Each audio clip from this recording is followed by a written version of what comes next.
those guys. The hell is he not higher on this list?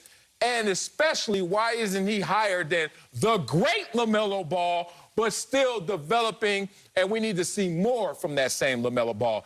At least put him in a position where he's higher than LaMelo Ball. And then I won't have such an issue. But there are other issues here, but I'm going to let y'all go after it. So my biggest issue is that this list, it only furthers a micro issue that the NBA already has. They overvalue potential instead of actually play. Like the NBA, they keep looking at potential. What do I mean by that? Zion, let's just talk about him first. Zion, we already know Zion goes crazy. We know what he has the ability to do.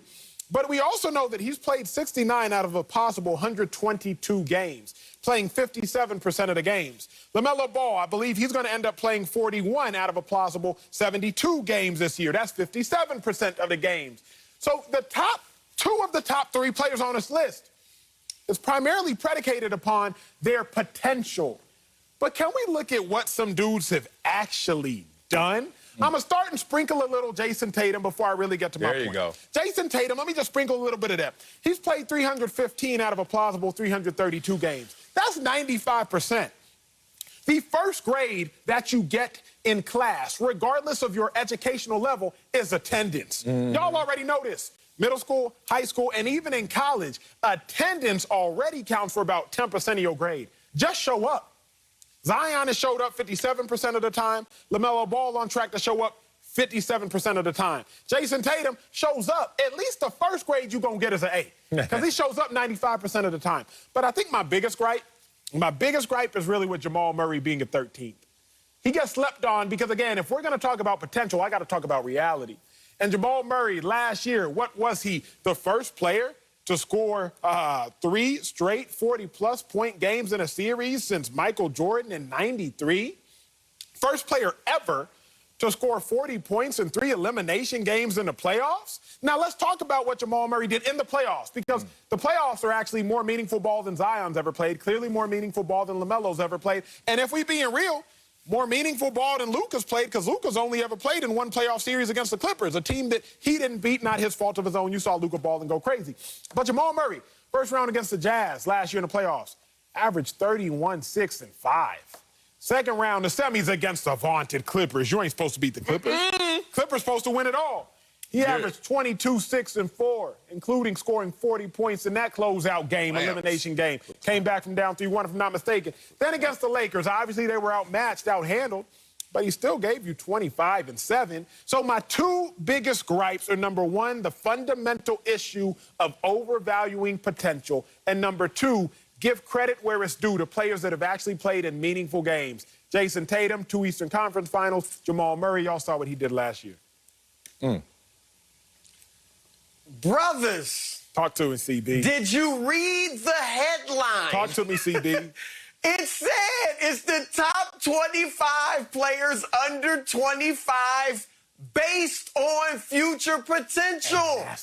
That's what it's saying. It's not based on what you've done already. It is based on projections.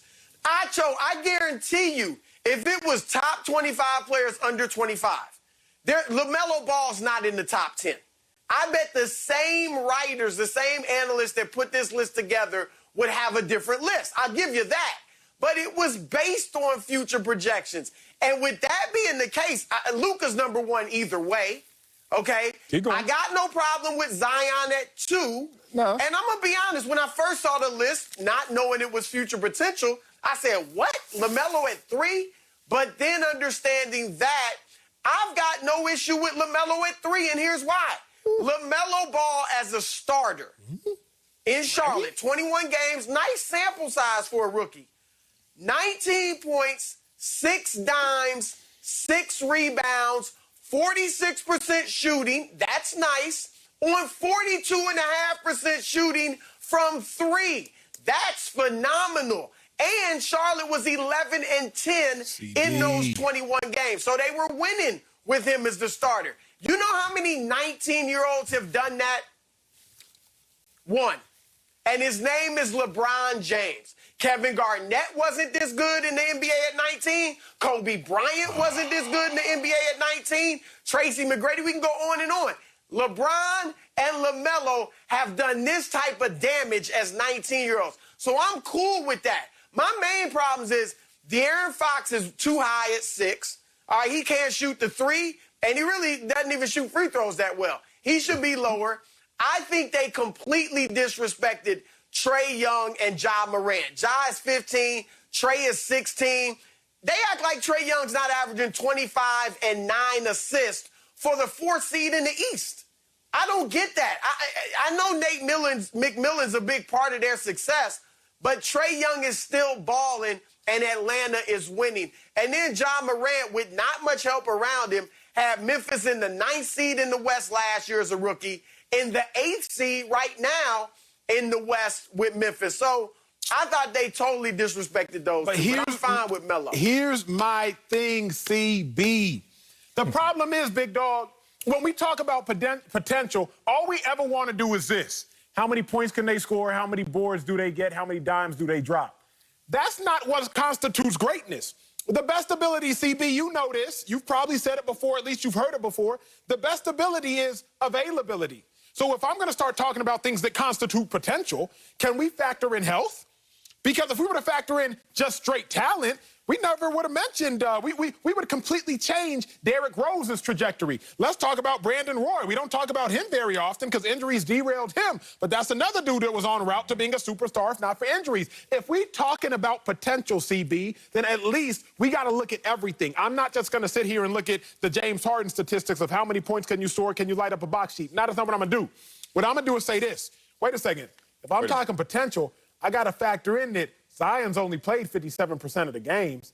If I'm talking potential, I got to factor in LaMelo's sample size is so small that am I really going to compare LaMelo's 41-game sample size to Jason Tatum's 355-game sample size, including what we've seen Jason Tatum do in conference championship? Am I talking potential? Then at least let me use things that factor in a greater sample size. So I'm with you, CB, on that operative word of potential. But are we just going to ignore the fact that, like, Luka, we still trying to figure out if and when he going to play defense. Now, he is still a bona fide number 1, no doubt about that. But, CB, I'm not going to ignore all the factors that make a guy a top-flight guy when talking about potential, because health got to be the first one. And we still not even sure if Zion going to stay healthy. And LaMelo Ball got a 41-game sample size that I can't assess compared to a dude that's played 350 games. I can't give you that on LaMelo because his injury was a freak injury that could happen to anybody. Michael Jordan's second year, we know he missed all but like 17 games with an injury. It can happen, all right? But Zion, I'll give you. Zion is a concern. His durability, that's one of the major reasons he shouldn't be number 1 like some other people think he should, because his durability, we have no idea. I'm with you on that, Acho. And his game is not going to age as well as some of these other guys' games. If he loses his athleticism for whatever reason, whether it's just age and attrition or he gets hurt, he has a knee injury, and, you know, he comes back a different player, to your point, like Derrick Rose, he's done. I mean, he'll still be in the league, but he won't be dominating anybody because his game right now is all athleticism and being able to handle the ball some. So I'm with you on Zion in that regard, but I can't give you that on LaMelo just because that's a freak injury that can happen to anybody. Yeah, I disagree with Acho. Even though it's poetic to say the greatest ability is availability, you need a little more than just availability. So I can make an assessment, even though it's a small sample size, for LaMelo Ball. That said, he still shouldn't be 2 slots higher than Jason Tatum. Like, Jason Tatum, not only, this is what I have a problem with. I get the potential thing. I saw that. Is he as good as Jason Tatum now? No arguable. Is he that much better than Jason Tatum? Nobody's going to say that just yet. I don't care what you project out of him. You stop projecting the same kind of greatness out of Jason Tatum when he's already giving you such a tremendous resume already in his career. One of 5 players ever to tally what he has in rebounds, points, and assists at age 22. And the other guys are Kevin Durant, T-Mac, Garnett, and LeBron James. I mean, it's insane to say that. So projections is why we stay in the barbershop late, because everybody's going to have an argument. But the point of it is, I still don't see how you can have Jason Tatum at a 5 and then look at LaMelo in this short of a sample size with numbers that are not even better than Tatum's, 19, 6, and 6 versus 25, 7, and 4, and still say not only is he as good, but he's better